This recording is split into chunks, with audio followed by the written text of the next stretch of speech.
नमस्कार, मैं डॉक्टर सुचिंता पुनः हिंदी की कक्षा में आप सबों का स्वागत करती हूँ। मेरी प्रिय छात्राओं, कैसी हैं आप सब? मैं ऐसा मानती हूँ आप सभी सुरक्षित होंगी, अच्छी होंगी। मैं आपसे एक शब्द कहना चाहूँगी कि इस दौरान आप सभी सकारात्मक सोच के साथ घर में रहें और अच्छे से पढ़ाई करते रहें। तो चलिए आइए, आज पुनः हम अंतरा भाग 2 में संकलित सच्चिदानंद हीरानंद वात्स्यायन अज्ञे जी द्वारा रचित बहुत ही सुंदर कविता यह दीप अकेला, आज उसे पढ़ें। यह दीप अकेला।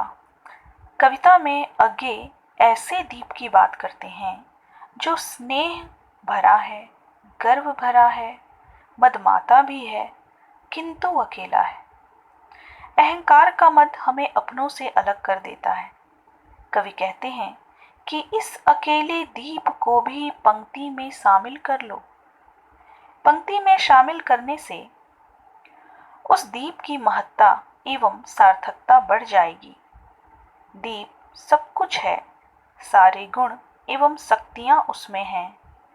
उसकी व्यक्तिगत सत्ता भी कम नहीं है, फिर भी पंक्ति की तुलना में वह एक है, एकाकी है। दीप का पंक्ति या समूह में विलय ही उसकी ताकत है, उसकी सत्ता का सार्वभौमिकरण है, उसके लक्ष्य एवं उद्देश्य का सर्वव्यापीकरण है। ठीक यही स्थिति मनुष्य की भी है।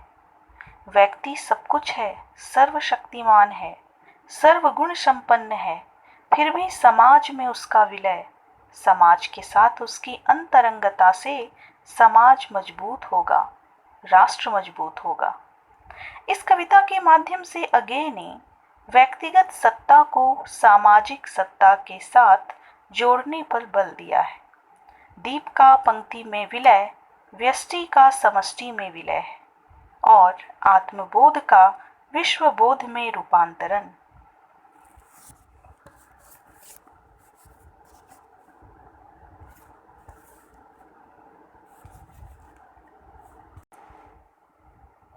कविता के परिचय के पश्चात आइए अब हम कविता का पाठ करें। पाठ करने के बाद हम इसकी व्याख्या को देखेंगे। यह दीप अकेला स्नेह भरा है, गर्व भरा मद माता पर, इसको भी पंक्ति को दे दो। यह जन है गाता गीत जिन्हें फिर और कौन गाएगा। पनडुब्बा ये मोती सच्चे फिर कौन कृति लाएगा। यह समिधा ऐसी आग हठीला विरला सुलगाएगा। यह अद्वितीय यह मेरा, यह मैं स्वयं विसर्जित। यह दीप अकेला स्नेह भरा है, गर्व भरा मद माता पर, इसको भी पंक्ति को दे दो, इसको भी पंक्ति को दे दो।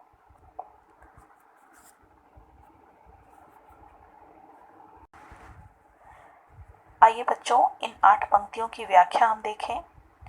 व्याख्या देखने से पहले इसमें जो कुछ कठिन शब्द हैं उसके अर्थ को हम समझ लेते हैं।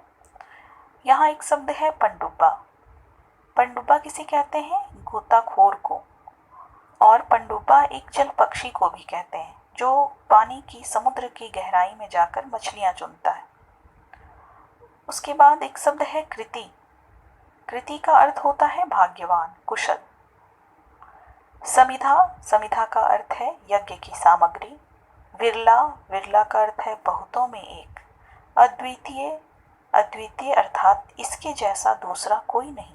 विसर्जित, विसर्जित अर्थात त्यागा हुआ। तो आइए देखिए, हम सर्वप्रथम व्याख्या के प्रथम पैराग्राफ में संदर्भ लिखते हैं, तो संदर्भ समझ लें। कवि ने प्रस्तुत कविता में व्यष्टि अर्थात व्यक्ति और समष्टि अर्थात समाज के अन्योन्याश्रय संबंध को तथा अकेला सामर्थ्यवान व्यक्ति भी समाज के बिना अधूरा है एवं ऐसे सर्वशक्तिमान सर्वगुण संपन्न व्यक्ति का समाज में विलय हो जाए तो समाज और राष्ट्र दोनों मजबूत होगा। आदि संदर्भों में अलग अलग उदाहरण देकर बात की पुष्टि की है। या हम एक वाक्य में कह सकते हैं कि मनुष्य की व्यक्तिगत सत्ता को समाज के साथ जोड़ने का पूर्ण प्रयास व आग्रह कवि ने इस कविता में किया है। अब हम व्याख्या देखें। यह आपका संदर्भ हो गया। कवि कहते हैं कि यह दीप अर्थात व्यक्ति अकेला है, स्नेह से भरा हुआ है, गर्व से भरा हुआ है, फिर भी वह इस बात का आग्रही है कि मुझे दीप पंक्ति में शामिल कर लिया जाए। दीप पंक्ति अर्थात समाज में शामिल कर लिया जाए, ताकि मैं भी समाज में शामिल होकर अपनी पूर्णता प्राप्त करूं और मेरे भी गुणों से समाज का कल्याण हो। आगे देखिए, वो कहते हैं कवि, यह जन है। यह जन कौन है? अकेला दीप, जो क्या करता है? गीत गाता है। और वह कैसे गीत गाता है? प्यार के, सद्भाव के, विकास के, उत्थान के। तब कवि यहाँ कहते हैं कि यदि हम ऐसे व्यक्ति को समाज में शामिल नहीं करेंगे तो फिर भला हमारा समाज कैसे मजबूत होगा। अब कवि व्यक्ति को क्या कहते हैं? वो कहते हैं पनडुब्बा, अर्थात यह व्यक्ति पनडुब्बे के समान है, एक गोताखोर के समान है तथा उस पक्षी के समान है जो समुद्र की गहराई में जाकर असली मोती लाने में भाग्यवान और सामर्थ्यवान है। इसे हम दूसरे अर्थों में ऐसे भी कह सकते हैं कि यह व्यक्ति उस पनडुब्बा के समान है जो हृदय की गहराई अर्थात कल्पना की गहराई में जाकर सुंदर रचनाएं ढूंढ लाने में समर्थ है। यदि इसे समाज में शामिल नहीं करेंगे तो फिर कौन भाग्यवान, असली और सच्चे मोती लाएगा।